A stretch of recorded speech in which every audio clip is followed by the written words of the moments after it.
Bienvenidos al WEF 2024 y en especial a este panel llamado ¿Cómo avanzar en el desempeño ESG? Mi nombre es Paulina Leighton, soy presidenta de la corporación ASG Impulsa y socia de ECOAB. Voy a presentar a mis participantes en este panel: Paola Piña, que es vicepresidenta de la corporación ASG Impulsa y además Head of ESG Latin American Hub RSM. Hola, Paola. Hola Paulina, muchas gracias por la invitación. Y nuestra otra participante, Andrea Meneghetti, que es Group Sustainability Manager de Inchcape PLC. Hola, Andrea. Hola Paulina, hola Paola, ¿cómo están? Hola, hola. Bien. Bueno, para empezar, según el último informe de la Organización Meteorológica Mundial, estamos a solo 0,05 grados Celsius de la meta propuesta en el Acuerdo de París sobre cambio climático. Esta crisis climática está estrechamente relacionada con la crisis de desigualdad, pues aumenta la inseguridad alimentaria y los desplazamientos de población, señala el mismo informe. Por otra parte, Chile se sitúa como el país con más riesgo de crisis hídrica en Latinoamérica. Por el lado de los inversionistas, si bien han sido ellos los que con mayor fuerza han impulsado la incorporación de criterios ESG en las empresas, vemos cómo en Estados Unidos se lleva a cabo una campaña anti-ESG por parte del Partido Republicano, retirando 13.300 millones de dólares del mayor gestor de activos del mundo, BlackRock, que administra un total de 10 billones de dólares. En Chile, muchas empresas ya habían comenzado el camino de la incorporación de la sostenibilidad en sus estrategias, muchas de ellas multinacionales. Ahora, con la entrada en vigencia de la norma de carácter general 461 dictada por la CMF, todas las empresas reguladas y listadas en bolsa están obligadas a mostrar reportes integrados, y esto implica la incorporación de los criterios ESG dentro de las estrategias de las organizaciones. También deben reportar acerca de sus propios proveedores y cómo estos están gestionando los riesgos ESG. Es así como nos vemos con un grupo muy diverso y dispar de organizaciones que deberán incorporar estos factores en sus estrategias de negocios. Por otra parte, muchos grupos de interés exigen a las compañías que se comprometan con prácticas ambientales y sociales más de acuerdo a los tiempos que corren, tanto consumidores, comunidades como colaboradores. También en Chile nos encontramos con una realidad acerca de cuán preparados están los directorios para poder impulsar en las estrategias de sus compañías la incorporación de estos criterios. Si bien la diversidad de género ha tenido aumentos importantes en los directorios en los últimos años, según el Ministerio de la Mujer y Equidad de Género, el año 2022 alcanza solo el 14,7% y todavía hay 148 empresas que reportan 0 directoras. Bueno, vamos con esta conversación. Primero, preguntarles a ambas, ¿cómo creen ustedes que viene el escenario de regulación en ESG afuera y qué desafíos podría implicar específicos? Y después podemos ahondar un poco más en este tema. La que quiera tomar la palabra primero. Bueno, si les parece, ahí yo tomo la palabra para esta respuesta. La verdad que el desafío es gigante que tenemos en materia regulatoria. Como tú dijiste, yo trabajo en Inchcape PLC, que es una empresa listada en bolsa en Londres, y actualmente estamos reportando ya bajo varios estándares internacionales como la norma TCFD, que nos obliga a reportar ya hace varios años lo que son los riesgos de cambio climático, los riesgos de transición, los riesgos físicos. Eso incorpora obviamente a un equipo financiero, a un equipo de sostenibilidad global recolectando toda esa data. También tenemos ahora pronto la regulación, los nuevos dos estándares del ISSB, el S1 y el estándar S2, que también hay bastantes esperanzas de que puedan converger varios estándares, también el TPT en este estándar de cambio climático que es el S2, y lo que diría que hoy en día es más complejo a nivel global, y al menos para las empresas que están basadas en Europa, es la nueva regulación de CSRD, que nos obliga a empezar a reportar en el año 2026, año financiero año 2025. Están exigiendo muchos data points nuevos que nosotros no teníamos considerado, ya sea temas medioambientales, muchos temas sociales también. Hay un incremento grande en lo que es la preocupación por los temas sociales, por la S, y también temas de gobierno corporativo. Y también es la primera vez que esto exige verificación. Entonces sí es súper desafiante para las empresas con operaciones globales poder incorporar todos estos procesos, desarrollar nuevas prácticas, tener a los equipos preparados a tiempo. Nosotros nos estamos preparando ya hace 2 meses en todo lo que implica todo lo que es el análisis de doble materialidad, verificarlo y todo para poder llegar a estar listos hacia el año 2026, que es lo que nos exige esta regulación. Así que yo diría que el escenario es complejo, estamos todos aprendiendo también, acá hay mucho de un poco prueba y error. Estamos asesorándonos con las grandes consultoras, juntándonos con pares, con OEMs, que son nuestras marcas que distribuimos, y estamos todos un poco en la misma tratando de entender estas nuevas exigencias, que esperamos que obviamente nos lleven a un mejor lugar que el que estamos hoy en día. Qué bueno, qué completo. Paola, cuéntanos tú. Sí. Mira, complementando y haciendo como el nexo, creo que tu introducción de alguna manera evidencia, materializa la urgencia y el escenario que estamos enfrentando. Y por otra parte, también Andrea describe muy bien lo complejo del escenario global en términos regulatorios, que de alguna forma lo que intenta es apurar este camino para resolver la crisis que estamos enfrentando, que es evidente, que no tiene cuestionamiento, pese que hoy día, como tú también comentaste al inicio, hay algunas corrientes anti-ESG, pero también me quiero poner en el contexto que quizás el público o los que van a estar viendo esta conversación, no todos tienen un nivel avanzado. Primero, ¿por qué hablamos de ESG? Yo siempre trato de explicar que el ESG facilita lo que es el entendimiento de la sostenibilidad, pero en atributos y profundizar en esos atributos y elementos. Que los separa, ¿cierto?, en 3 dimensiones y a su vez en subdimensiones. Y es complejo no solamente desde el punto de vista regulatorio, sino que también desde los estándares, desde las características de las industrias y desde una serie de factores que inciden en cuál es la mejor forma de abordar los atributos, ¿cierto?, o asuntos ESG en una organización o desarrollar la sostenibilidad. Y en esto aparece, y aquí quiero complementar lo que mencionaba de alguna manera Andrea, la normativa local, que hace un par de años, ¿cierto?, partió la 461, salió esta nueva normativa, que lo que intenta es que las empresas hagan una divulgación, al menos las que son abiertas y que son entidades informantes, de materias relacionadas con la sostenibilidad en sus memorias. Y estamos ya en el 2º año, o en pleno proceso, porque hoy día, mañana, pasado van a estar las empresas subiendo sus reportes integrados del 2024, que es el 2º año de implementación de la 461.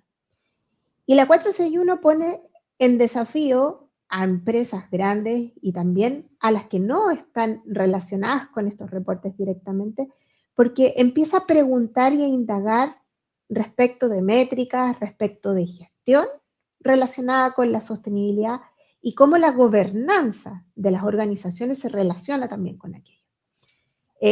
Andrea, no sé si mencionó la cantidad de data points o de data que te piden las nuevas normativas europeas, pero la 461 pide, por dar un número, 261 métricas entre lo cualitativo y cuantitativo para responder al menos a lo que pide esta normativa, en sus 10 puntos. Y que son súper detallados, desde cuál es la matriz de habilidades del directorio, cuáles son las tasas de accidentabilidad que tiene una organización, cuáles son las brechas salariales, y profundiza incluso en algunos aspectos que pide exactamente cuáles son las formas de medir, pide un indicador con una fórmula de cálculo. Y a su vez, también incluye la normativa chilena, estándares internacionales, porque pide SASB, que son estándares o métricas para industria. Y de hecho las pide por industria, o sea, hace la diferencia, porque eso tiene también una mirada respecto de lo que es importante o no para una empresa. Entonces, para cerrar quizás mi mi aporte en esta conversación para este punto, es que es súper complejo el escenario. La verdad es que estar al día de la cantidad de estándares, la cantidad de normativas. Pensemos en el rol o el lugar que está Andrea, que tiene 5 regiones diferentes, con regulaciones diferentes. O sea, es un desafío mayor. Y además pongamos en cuenta lo que mencionabas tú, Paulina, la urgencia. Así que estamos en una tormenta perfecta y con un gran desafío por delante. Así es lo que tú mencionas, Paola. Gracias, súper completa las dos respuestas. De alguna forma también hemos conversado que si bien obviamente el hecho de haber regulación empuja obviamente a las empresas hacia el camino de la sostenibilidad, ¿cierto? Pero también vemos de repente por un lado que al ser de alguna forma tener que terminar haciendo un checklist, te saca de repente a lo mejor un poco del foco, ¿cierto? ¿Esto también de repente está ocurriendo? Sí, mira, Andrea, si quieres contar tu experiencia y yo después complemento. Sí, no, exacto, o sea, creo que ahí estamos de acuerdo, hay que poder también un poco distinguir, si uno pudiera poner en una matriz como de esfuerzo versus impacto, lo que significa el tiempo dedicado a los recursos. Cualquier empresa, por más que yo venga de una empresa, una multinacional global, siempre los recursos van a ser limitados. Creo que hay que ser muy cuidadoso en no perderse justamente en el foco de reportar y empezar a revisar cosas que de repente no tienen tanto sentido para la organización. Creo que un buen ejercicio muy sano que trae el CSRD es la obligatoriedad de basarnos en una matriz de doble materialidad, y creo que eso es el foco, ¿no? Eso te da, ese ejercicio te permite efectivamente identificar aquellos aspectos en los que existen potenciales riesgos en cualquiera de los 3 ámbitos que Paola mencionaba antes, pero sí es un desafío. Tenemos que continuar en los mercados creciendo, mercados en América que obviamente que han sido impactados, todo lo que ha pasado también post pandemia. Tenemos que seguir creciendo, tenemos los desafíos obviamente digitales, de ciberseguridad, y encima de todo esto, bueno, implementar proyectos de sostenibilidad, que esa es la gracia, mostrar progreso, cumplir nuestras metas y reportar. Entonces, ¿cómo balanceamos y cómo equilibramos todos esos frentes? A veces puede ser un poquito, es bastante, pero bueno, creo que overwhelming, esa es la palabra. Es Abrumador. bastante, pero no hay que sentirse perdido también. De nuevo, como digo, una cosa es estar reportando y otra cosa, lo que importa a fin de cuentas es ver el progreso que uno tiene con respecto a las metas. Y si hay algún punto en que no se puede reportar, como los puntos que mencionaba Pau, bueno, se pueden explicar, pero lo importante es que si es material, en el tiempo haya progreso, se asignen los equipos responsables para poder avanzar en esas materias también, pero sin perder el foco. Sí, eso de no perder el foco es fundamental y yo te puedo dar aquí la experiencia desde mi rol de asesor, porque asesoro empresas chilenas en lo que es la elaboración o la verificación de sus memorias integradas. Y tú ves en la práctica cómo de pronto se enfocan tanto en responder en la normativa que pierden el centro de para qué están haciendo lo que están haciendo. Y solamente terminan reuniendo, unificando o mostrando indicadores, pero que no tienen un relato con el espíritu de la organización. Y esto pasa con temas de diversidad y una serie de cosas. Lo que nunca puede pasar es que se pierda la identidad de una organización. ¿Qué es lo que la identifica? ¿Cuál es la estrategia de negocio que la mueve? ¿Qué es lo que decide como más relevante, respondiendo a lo que decía Andrea, al estudio de materialidad? ¿Cuáles son los temas relevantes a los que va a responder a los distintos grupos de interés? Y cómo ese progreso se ve evidenciado por un enfoque de gestión de los elementos ESG o ASG en español, ¿cierto? Entonces, claro, la normativa, si bien genera el impulso que las empresas empiecen a medir, empiecen a hacer, hay una trampa que se pueden hacer solas cuando uno juega al solitario, que es que te enfoques tanto en responder, pero que pierdes tu identidad y pierdes el sentido de estrategia y de enfoque de gestión que debe tener en el fondo la sostenibilidad. Y eso es súper relevante porque, y esto uno lo conversa siempre con los pares o con los que están en los temas de ESG, de sostenibilidad. Así como es el tema de negocio, tú tienes que elegir dónde vas a ser bueno. en qué vas a impactar, qué vas a mitigar y qué vas a hacer propositivo y vas a generar valor, porque no puedes ser bueno en todo. Y tienes que ser también más eficiente en aquellos temas en los que tú generas mayor impacto negativo o generas mayor impacto positivo, ¿cierto? En donde estás presente. Y también entendiendo lo que de alguna manera tangencialmente tocó André y que quizás lo puede profundizar más, respondiendo a tu cliente arriba, pero también ayudando al que está abajo en la cadena completa, a los proveedores.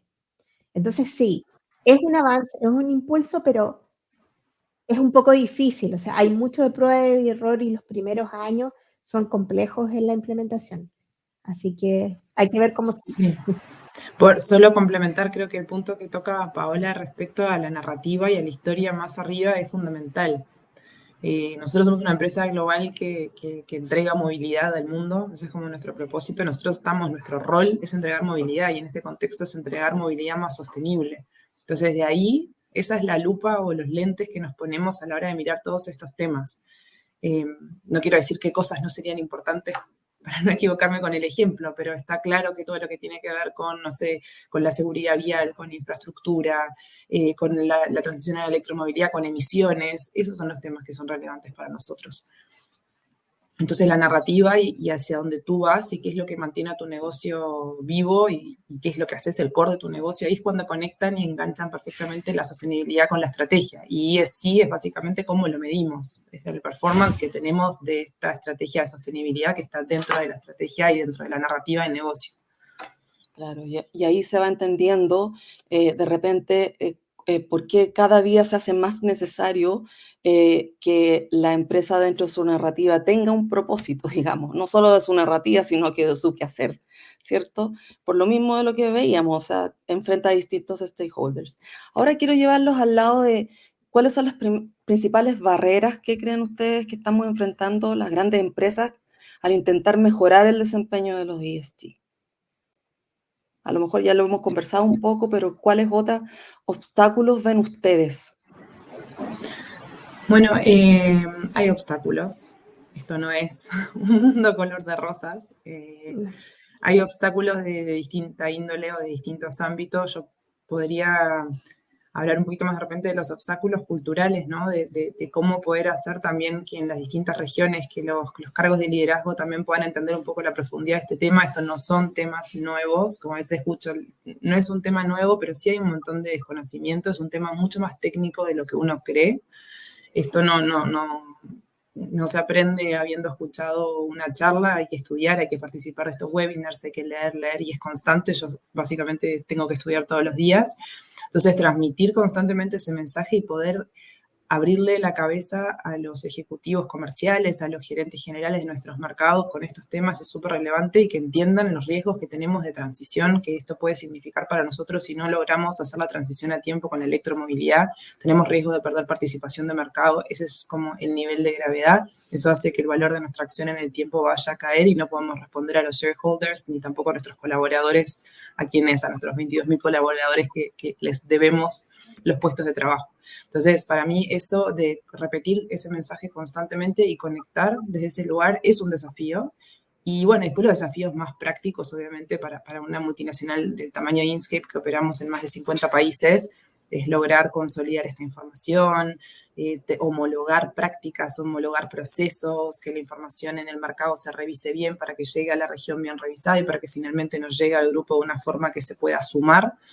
Eso es una complejidad que en el día a día la trabajamos con los equipos de finanzas y es bien complejo. Pau, seguro tú puedes complementar. Sí. Mira, a mí me gustaría destacar como 3 grandes barreras. No mencionando la que ya comentamos de lo complejo que es este ecosistema y lo vivo y cambiante, porque esto evoluciona todos los días y exige la autopreparación diaria. Primero, que tiene que ver con la necesidad de capacidades específicas. Eso yo creo que es una de las grandes barreras que significa para las grandes, para las medianas y también para las chiquititas, porque tampoco existe el máster ESG. O sea, ESG es la suma de capacidades. Cuando tú tienes que hablar de gestión hídrica, no es el mismo que sabe mucho de gestión para lo que es el tema de descarbonización y baja de las emisiones. Y así cada uno de los aspectos tiene especialistas y especialidades muy, muy técnicas y específicas. Y ahí también pasa por el segundo, el tema, y me voy a tomar un poco lo que dijo Andrea, también generar esas habilidades desde el punto de vista del entendimiento de los directorios que hoy día no están preparados. O sea, yo me asombro y me sigo asombrando en conversaciones donde, no, si nosotros aportamos a la fundación y tú te tomas la cabeza y dices, pero ¿cómo? Estamos hablando de sostenibilidad, no es responsabilidad social empresarial. Entonces eso todavía estamos lejos y es una barrera, porque mientras no aparece el cumplimiento, no, eso no es necesario hacerlo. Entonces esa es una segunda barrera. Y la tercera barrera que yo creo que nos va a llevar a seguir conversando o profundizando un poco, es que aquí no puedes avanzar solo. O sea, esto es avanzar juntos. Y avanzar juntos, me refiero público-privado, me refiero entre los países, me refiero entre las empresas, me refiero entre las organizaciones, transferencia de buenas prácticas. O sea, acá esto no es un problema que le afecta a alguien en particular y que lo puede resolver ese alguien. Es cómo somos capaces de, a través de la colaboración y de la sincronización y también de votar paradigmas, porque yo esta conversación, hay distintos puntos de vista, pero cerrar la industria petrolera nos vamos a demorar los años que no tenemos para solucionar el tema que estamos enfrentando. Entonces, ¿por qué no potenciar este tema de la innovación que es capaz de capturar las emisiones? No es hacerle un favor a las petroleras, es hacerle un favor en el fondo al mundo. Entonces, también, de pronto, ¿cómo ponemos en la mesa las conversaciones dejando fuera temas de como filosofía y que de repente no te dejan seguir avanzando también? Entonces, yo resumiría en esos tres las grandes barreras que se enfrentan en lo local y en lo global. Muy interesante, ¿no? Las cosas en el fondo se están tornando como muy polarizadas, o es blanco o es negro, y de repente hay que tener miradas como más prácticas intermedias, ¿cierto? Y que nos van a llevar a un better off, por decirlo de alguna forma, ¿cierto? Eh, a ver, con respecto a las buenas, más que buenas prácticas, sino que qué estrategias efectivas han implementado, han visto ustedes, ya sea en tu empresa, Andrea, o tú como consultora, Pao, en distintas empresas, para abordar estos desafíos de desempeño, de mejor desempeño ESG, y también qué resultados han tenido? Me interesaría ver este otro aspecto también. Sí, bueno, es una pregunta súper interesante. Yo creo que tanto Pau como yo podríamos hablar un poco horas. Yo traigo de nuevo el ejercicio, capaz que es un poco teórico y estoy siendo muy rígida con el proceso, pero creo que el análisis de materialidad es un punto de partida muy relevante. Creo que abre la puerta.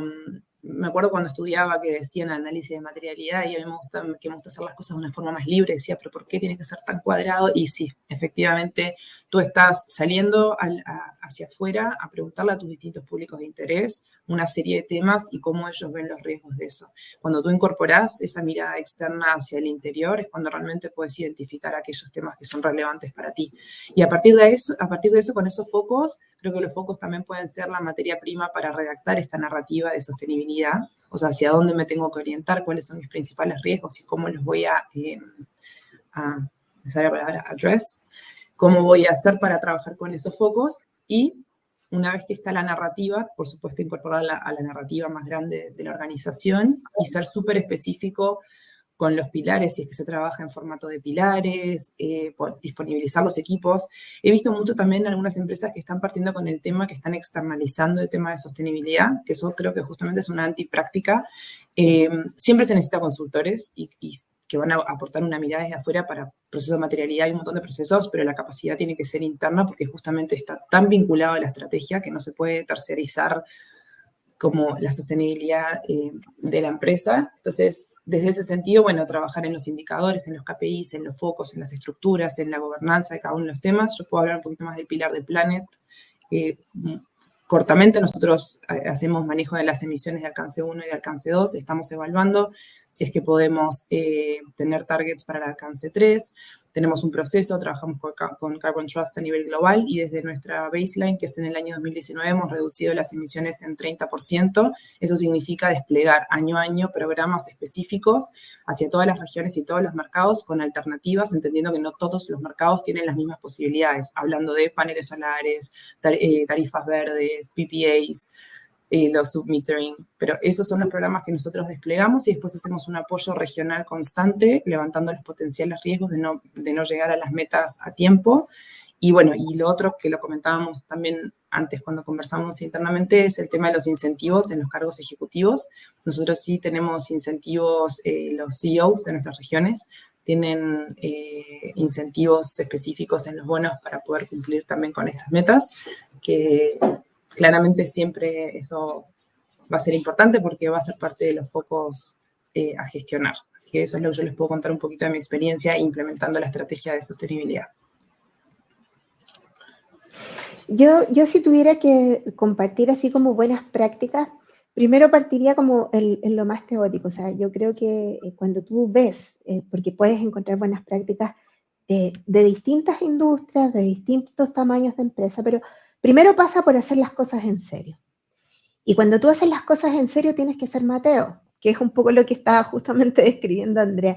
Hay metodología, hay pasos que tienes que seguirlos. O sea, uno puede ser libre y hacerlo en función de la realidad que tú enfrentas como organización, pero está el paso 1, está el paso 2, está el paso 3, para que lo hagas de buena manera. O sea, ¿cuáles son los temas relevantes que definen tu estrategia? ¿Cuáles son los indicadores? ¿Cómo los vas a seguir? ¿Cuáles son tus metas de largo plazo?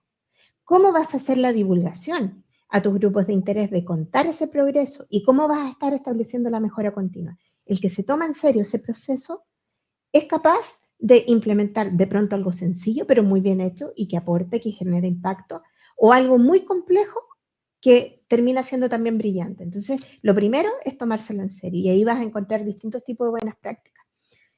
Lo otro es entender que siempre la empresa algo tiene, tú nunca partes de cero. Y esta conversación yo la he tenido con harta gente también, en algún momento lo hemos conversado con Andrea, que tiene que ver con la importancia de conectar.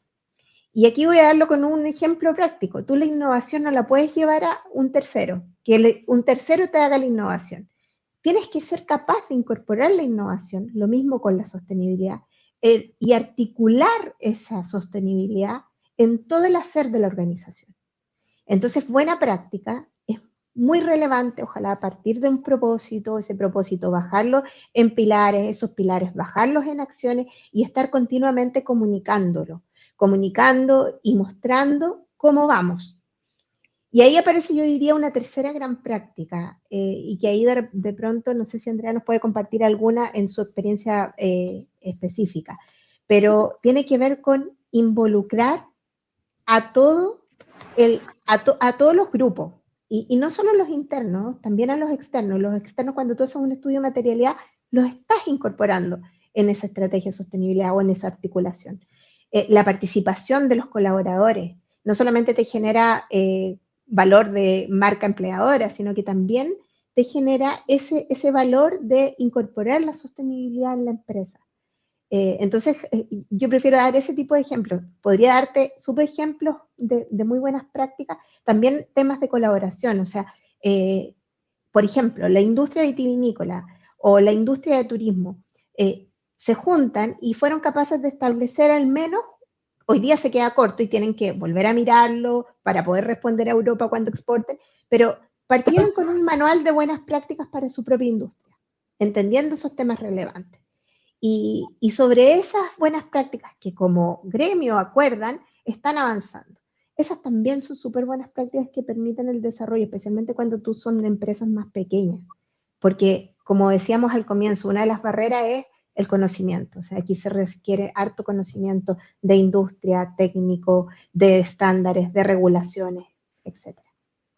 Sí, y ahí solamente resaltar el punto de las comunicaciones que hablaba Pau, haciendo un poco el símil con en la parte de los estándares que hablábamos de no perdernos en juntar datos y reportar. Bueno, acá lo mismo, no perderse en hacer proyectos en temas súper técnicos, sino compartirlos. Y por más que parezca el cliché de compartir con la organización, finalmente es justamente eso, que la gente entienda que en lo que hace, cual sea la labor que hace, hay mejoras en el proceso que se pueden implementar, que también esas personas tienen un montón para aportar. Lo que decía de marca empleadora, nosotros eso es un descubrimiento reciente que hemos tenido, la importancia de también compartir, estamos haciendo webinars, estamos haciendo un montón de actividades, porque creemos que sí, que es súper relevante, es como decían recién, no es un área de innovación sola que va a cambiar y transformar la industria o la empresa. O sea, el área de sostenibilidad, nosotros conectamos distintas áreas, juntamos datos, es más divertido de lo que lo estoy explicando, pero para simplificar el ejemplo. Y bueno, en el tema Planet nos toca así más meter las manos porque no es un tema que la empresa antes tuviera un área. Pero en realidad nuestra labor es crear esta capacidad en la organización y que eso empiece a nacer de abajo hacia arriba, de arriba hacia abajo para los costados y que, no sé, no creo que dejen de existir las áreas de sostenibilidad, pero ojalá a mí me llegaran a fin de año los datos de distintos lugares, uno se encargara de hacer el reporte. Entonces eso también es nuestro trabajo, un poco remangarse, salir a terreno, hablar con la gente, explicar y convocar a los distintos stakeholders. Bueno, entiendo que probablemente esas son algunas de las tendencias emergentes en materia de desempeño ESG en el contexto empresarial chileno. ¿Hay otras más, así alguna papita, por decirlo de alguna forma, de cosas que se estén haciendo afuera como para que, y que se están empezando a implementar acá en Chile? Ya nombraron hartas, digamos, así es que si no se les ocurre otra, no importa, pero... Desde mi punto de vista, lo que puedo decir que lo que se está buscando y que hay una necesidad un poco de las empresas son las plataformas, las soluciones tecnológicas. No sé si es que han ido o no hemos encontrado, como le decimos, el silver bullet, pero no hemos encontrado una solución tecnológica que nos permita hacer alguno de los procesos de recolección de data más fáciles. Sí, un montón de plataformas de Power BI que nos permiten hacer dashboards, pero a la hora de simplificar, pensando que solo en Chile nosotros somos una fusión de 4 empresas que todas tienen prácticas distintas, cómo poder hacer para incorporar todo eso en una plataforma tecnológica, y eso es algo que está como todo el mercado desesperadamente buscando. Cada startup que aparece nos juntamos en nuestra prioridad. O nos escriben, tenemos una solución y ahí vamos a juntarnos con ellos. Eso es lo que estamos más hambrientos de hoy en día. Y que es algo que yo creo que se viene. El año que viene ojalá exista esa tecnología detrás que va a robustecer mucho los procesos. Sí, yo creo que a nivel como de tendencias que no hemos conversado y que se asocia a lo que estaba comentando Andrea, tiene que ver con, que uno ya lo está viendo, pero es una tendencia súper fuerte, que es cómo la empresa se entiende a sí misma como un poco más allá. Es decir, trabaja con startups, trabaja con otros que le permiten innovar, que le permiten tomar estas tendencias y generar soluciones más efectivas. O sea, hoy día la inteligencia artificial te permite tomar una factura simplemente leyéndolas y ahorrándote una serie de procesos manuales y te los deja en un archivo que te vas a permitir alimentar el cálculo que lo necesitas para el tema de energía o para emisiones o para lo que sea. Eso claramente es una tendencia, o sea, la incorporación de la tecnología en el proceso. Yo diría que otra tendencia también es esto del reporte integrado, porque igual tú lo estás viendo acá, segundo año de implementación, pero esto es una tendencia que se viene aplicando en los últimos años y que nace de estos reportes integrados de Europa, pero es también el mostrar y entender en la comunicación lo financiero y lo no financiero, porque al final este conjunto es el que te da los resultados financieros de largo plazo. Entonces, esa tendencia, y yo me refiero para el mundo no regulado, de la mirada integral de lo financiero y no financiero, se va a seguir potenciando. Otra tendencia emergente que sí la tocamos, pero creo que es importante volver a mencionar algo, es la relativa a las nuevas IFRS. Las nuevas IFRS hoy día están de manera voluntaria. Primer año que se están, digamos que se pueden implementar de manera voluntaria, a nivel global estoy hablando, pero como cualquier IFRS, tiene como un camino como típico, que se repite, que es que los 3 primeros años es voluntario, pero siempre ya el tercer año hay alguna regulación, hay alguna región, hay algo que lo recoge y lo incorpora como cumplimiento y lo mete en el tema regulatorio. Y yo creo que esa es una buena luz al final del túnel, porque lo que tienen las IFRS, la S1 y la S2, la primera habla de divulgación, de reportabilidad general, y la segunda tiene relación con el cambio climático. Lo que permite o lo que va a permitir es un poco dejar esta cancha más similar en todas partes. Y yo creo que eso también es una tendencia emergente que va a ayudar en este complejo mundo y en la comparabilidad, porque eso también es relevante. O sea, los inversionistas, para tomar mejores decisiones, tienen que tener los elementos mínimos de comparabilidad y entender, como decíamos, cómo se comporta la empresa en eso financiero, pero también en eso no financiero que tiene impacto en lo financiero y en sus resultados. Exacto. Entonces, yo creo que esto de tendencias sigue evolucionando, la tecnología, la colaboración y el entendimiento. Ojalá que eso se implemente en algún momento, el entendimiento, más allá de las COP, que las COP son una instancia que refleja esta necesidad global de mirarlo como un problema global. Todavía falta. Mira, nos quedan pocos minutos, pero quiero que me den un minuto cada una para decir, en el fondo, las pymes, ¿cómo quedan en esto? Y lo que hablábamos antes también, como la necesidad de colaboraciones entre todo este ecosistema, digamos, porque uno no lo puede mirar por separado, eso es lo que hemos conversado mucho y eso es lo que tiene que entenderse. Las pymes, ¿cómo se les puede ayudar? Ya, porque veíamos que se necesita recursos, se necesitan no solamente recursos materiales, sino que talento que de repente las pymes no lo cuentan. ¿Cómo pueden ayudar las grandes empresas de repente a esto? Yo creo, al menos para la región y particularmente para Chile, no sé exacto el porcentaje de empresas que son pyme o medianas empresas, pero diría que es arriba del 60%, 70% fácil. Entonces, yo te diría que más que ayudar, como tú decís, esto es un ecosistema, no nos sirve de nada si tenemos un 20% de empresas multinacionales haciendo todos estos cambios y después el 80% no está haciendo estos cambios. Para nosotros, cada vez más vamos a empezar a medir a raíz de estos estándares y estas regulaciones lo que es nuestra cadena de suministro, también ir adaptando nuestros procesos de procurement para cada vez exigir a todos los proveedores nuevos estándares y más exigencias, pero cómo ayudarlos justamente para no matar a todo este grupo que puede tener menos recursos, menos capacidad interna, es plantear esquemas de año 1 esperamos que cumplas con el 20% de lo que estamos pidiendo, te damos capacitación para que en el año 2 dupliquemos ese porcentaje de cumplimiento, año 3 es ir junto con ellos, porque de nuevo si no caemos en la trampa de que las empresas verdes grandes siempre van a poder acceder a mejor financiamiento porque tienen mejores estándares ASG y por otro lado siempre las que son empresas más chicas, como no tienen esto, no van a poder acceder nunca a financiamiento y ahí es cuando se enfatizan las diferencias sociales de siempre. Entonces creo que a través un poco de los estándares mandatoriamente es que estamos vinculando estas nuevas exigencias y abriendo puertas también. Las empresas grandes tienen que empezar a darse cuenta que la calidad es lo mismo que la diversidad. La calidad no está solo en el súper ejecutivo que tiene todas las credenciales. Hoy en día necesitamos gente de distintas edades, distintos perfiles, lo mismo empresas grandes, empresas chicas, consultoras grandes, consultoras chicas, eso nos trae mucho valor. Yo habiendo trabajado muchos años también acá en la región, en América, he trabajado con empresas muy chicas, espectaculares, que no tienen nada que envidiarle a empresas gigantes en Londres. Entonces, también nosotros somos responsables de poder abrir un poquito más la cancha a otros jugadores y ayudarlos a crecer para adelante. Sí. Muchas gracias. Pau, un segundo, porque también me interesaría que de repente tú dijeras un par de ideas con las que nos quedamos, además de esto, porque tenemos re pocos minutos restantes.